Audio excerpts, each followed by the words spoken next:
All agriculture चॅनलमध्ये तुम्हा सर्वांचं स्वागत। आजचा व्हिडिओ सोयाबीनची उगवण क्षमता घरच्या घरी कशी तपासली पाहिजे यावर आधारित आहे।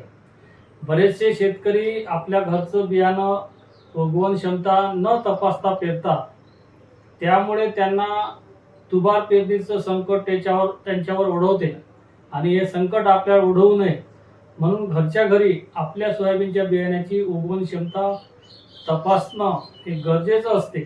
आणि उगवण क्षमता जर तुम्ही तपासली तर तुम्हाला तुमच्या बियाण्याची उगवण क्षमता किती टक्के आहे हे तुम्हाला समजते। आणि 70% जर उगवण क्षमता असेल तर तुम्हाला एकरी 30 किलो बियाणे वापरायचे आहे। 70% उगवण क्षमता आणि 30 किलो बियाणे जर वापरले तर एकरी 1,77,777 झाडांची संख्या एकरी होते आणि ही व्यवस्थित आहे, सफिशियंट आहे। या झाडांच्या संख्येमुळे तुम्हाला एक चांगला एकरी उत्पादन मिळते।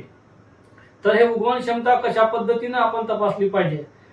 समजा तुमच्याकडे सोयाबीनचे 10 पोते आहेत, त्या 10 पोत्यातले थोडे थोडे सोयाबीन एका अशा डब्यामध्ये किंवा एखाद्या भांड्यामध्ये जमा करायचे आणि ते मिक्स करून त्याच्यानंतर यातले जे हातात येईल ते 100 दाणे आपल्या घरी असलेल्या पोत्यामध्ये कशा पद्धतीने टाकायचे हे मी आता तुम्हाला सांगणार आहे।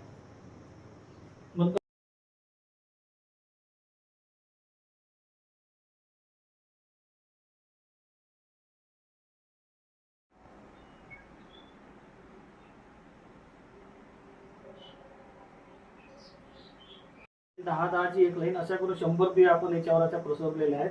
त्याच्यानंतर ते अशा प्रकारे असं गुंडाळून घ्यायचं।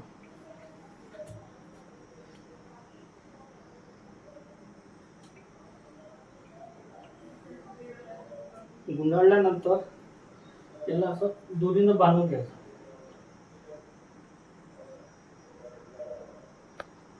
दोरीनं बांधल्यानंतर दिवस आणि याच्यावर टाकत राहायचं आणि 4 दिवसानंतर ते काढायचं आणि याचं जर्मिनेशन आपल्याला माहीत पडेल। आणि याच्यावर